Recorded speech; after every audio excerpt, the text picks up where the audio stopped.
च्यवनस्य सतिं कांता पित्रा दत्तां यदृश्ययः। महाराज सरियाती जैसे ही च्यवन जी के आश्रम में पहुंचे तो दूर से देखा बेटी ने पिताजी आ रहे हैं। महाराज सरियाती की भी दृष्टि पड़ी तो महाराज सरियाती ने क्या दृश्य देखा कि अपनी पुत्री को अंधे वृद्ध पुरुष के पास में छोड़ा था और आज च्यवन जी के आश्रम में कोई जवान पुरुष बैठा हुआ है और उसके पास में बैठी हुई है सुकन्या। महाराज सरियाती को वहीं पर दूर से देखते हुए क्रोध आया। उन्होंने सोचा कि इस पुत्री ने, मेरी पुत्री ने व्यभिचार करके आज उस वृद्ध पुरुष को मरवा दिया और किसी जवान पुरुष के पास में बैठी हुई है। सुकन्या ने पिताजी को आते हुए देखा, दौड़ती हुई आज पिताजी के पास में जाना चाहती थी कि पिताजी से आलिंगन करूंगी, लिपट करके अपना दुखड़ा सुनाऊंगी। महाराज सरियाती ने दूर से ही डांट दिया, रुक, मेरे पास में मत आना।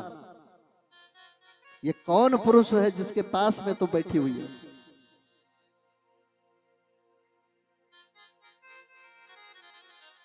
तो पिताजी को मिलने के लिए सुकन्या जा रही थी और वहां से डांट मिल गई। बस उसी स्थान पर मूर्तिवत खड़ी हो गई, एकदम अपने स्थान से हिले ना। पिताजी डांट रहे हैं। च्यवन जी महाराज ने कहा, महाराज इसे न डांटे, आपकी इस पुत्री की भक्ति के कारण ही तो मैं जवान बना हूं, मैं ही च्यवन हूं, मैं वही आपका दामाद हूं, इस सुकन्या का पति हूं और इसकी भक्ति के कारण आज मेरे शरीर की काया पलट हुई है। आपकी पुत्री बहुत धार्मिक प्रवृत्ति की है, इसे डांट फटकार न लगाएं। तो जब इस प्रकार से महर्षि च्यवन ने कहा तो राजा का क्रोध शांत हुआ और यहाँ पर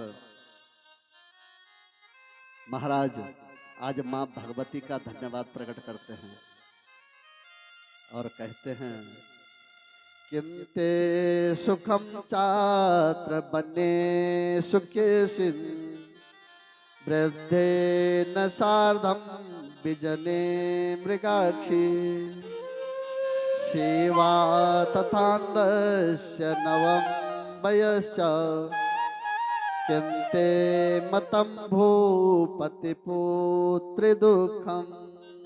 देवी अपनी पुत्री को पुनः आलिंगन में लिया और कहा, बेटी तूने, मैं तो भ्रम में पड़ गया था, मैंने तुझे डांटा, मैं माफी चाहता हूं। माँ भगवती की बहुत बड़ी कृपा हुई है कि तेरे पति पुनः जवान हो गए हैं। पर कैसे कैसे हुए? तो बैठ करके सुकन्या ने और च्यवन जी ने आज महाराज सरियाती को सारी कहानी बताई और कहा, राजन आपको अपने घर में अब मां भगवती का यह नवाहन यज्ञ करवाना है और जब यह नवाहन यज्ञ होगा तो उस नवाहन यज्ञ में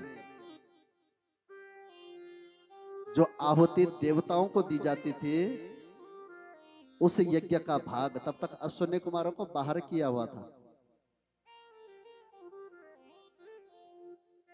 और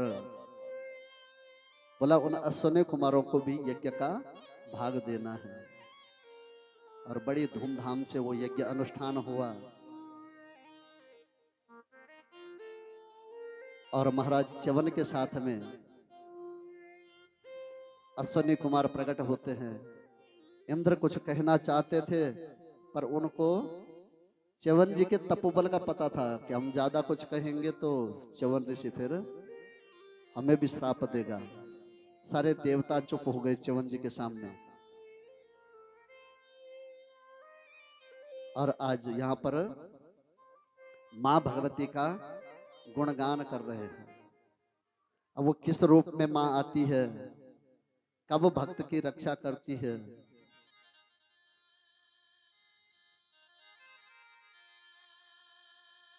माँ भगवती किस रूप में आती है।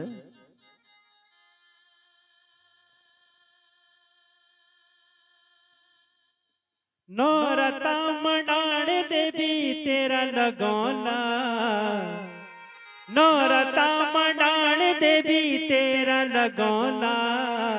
जय हो माता दुर्गा।